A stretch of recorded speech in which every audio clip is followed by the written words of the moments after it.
Tsaka yung mga malaking opportunity, aabot ka talaga sa rock bottom. Na-rock bottom ka ba? May nangyari ba sa karir mo yun na na-rock bottom? Yung bawal lumabas. Uwi na akong Canada talaga. Oo, grabe As in, yun. nag-aalsa balutan na talaga kami. Kaya, tingnan mo. Tamo naman. Sabi ko talaga, Ikaw mismo nagsabi, bawal lumabas, tapos nag-alsa balutan ka. Oo nga, ba't nalalabas? Sabi mo nga, bawal lumabas, aminin. Kitcho eh. Paano tayo maniniwala? Gulo-gulo Napaka-contradicting na mga statement. Sinabi niya sa buong Pilipinas, bawal lumabas. Correct. Tapos nag-alsa balutan Yes. ka. Pupuntang Canada. Eto, kung maiintindihan ko ito kung taong loob ka. Oo. totoo yun. Kasi lahat ng tao sobrang bubong-bubo na sa akin. Yung parang, ano to, nakasagasa ba ako ng Pero, isang ng pusa. barangay? pero barangay.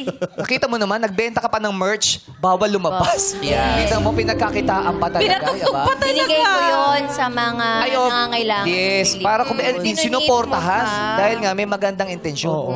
At saka kailangan talaga ng kailangan din talaga ng talino. Paano mo talino at diskarte? Paano mo maiaangat ang Yes. sarili mo sa sobrang bagsak sa Correct. lusak?